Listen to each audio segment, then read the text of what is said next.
me a little bit, Shawn. Talk to me a little bit about, I'm going to call it one issue, but I know it's a big one, okay, in the hockey industry. But I do want to talk memorabilia with you here in a little bit too. But talk to me about one thing. And again, take 4 or 5 minutes. I want to talk about the generations. The one thing Jean Beliveau would diplomatically say is that he would look at some of the young kids and think they're pretty spoiled.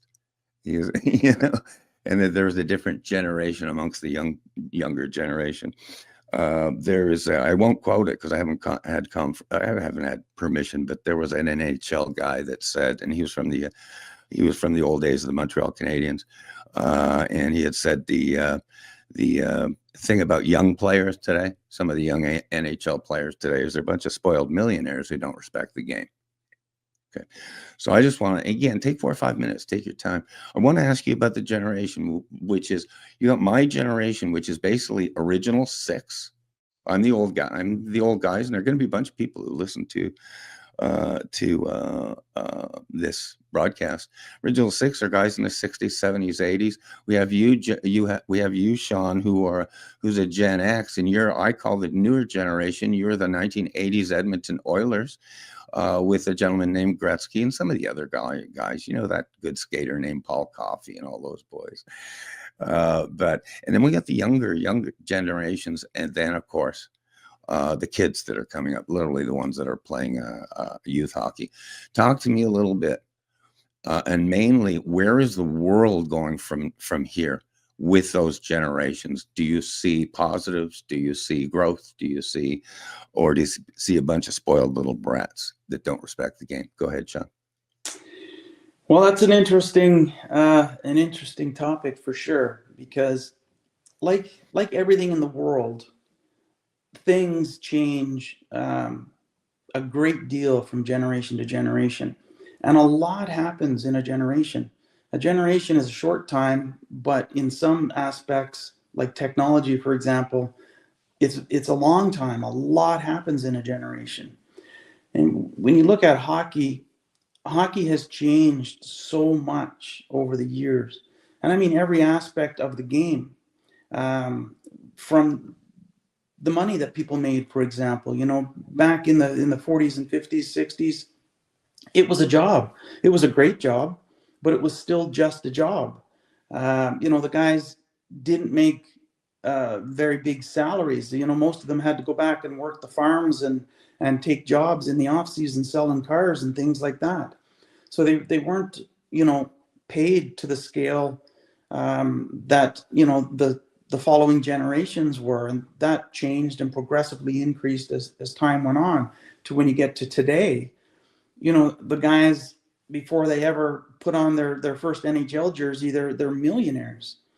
And even if not through the game, sometimes through endorsement deals and other things that they've got on the go through the business of hockey and what it's become.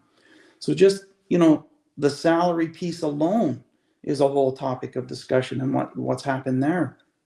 But even if you go back and you look at, in the 50s, how the players were treated and things in terms of transportation, they were taking trains and had to find their own ways, places and things like that, get into the rink.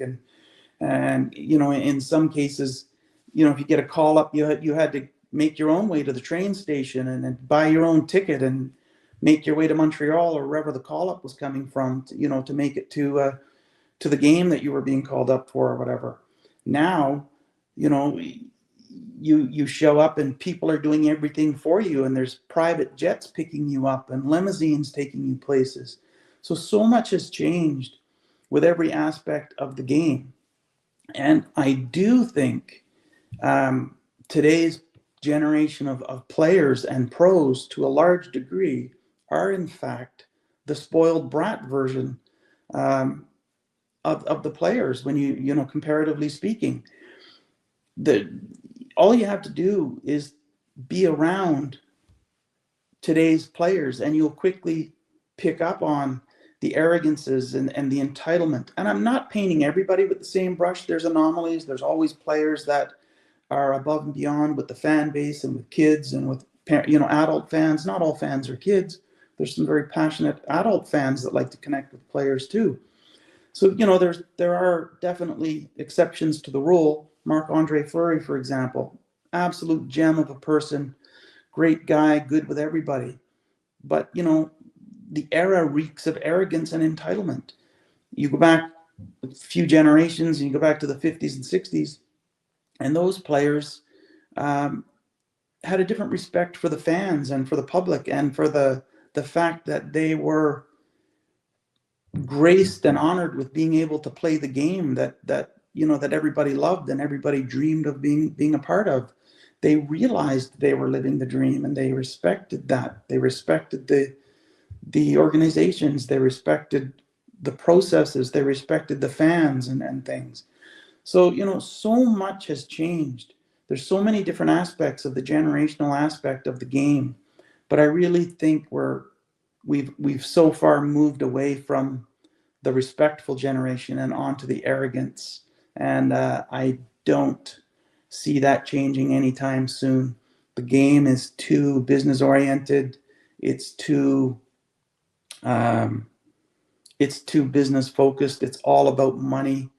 Every aspect of it, from the league to sponsorship to the ownership to the players and to the agents and to the memorabilia. It's all money, money, money, money in business. There's it's just taken a whole different route. It's definitely not as enjoyable, really, to be a part of, and if you're appreciating and seeing the game from those angles. Those are my thoughts on it. I just think an awful lot has changed, and I think it was better 40, 50 years ago. Do you know how many collectibles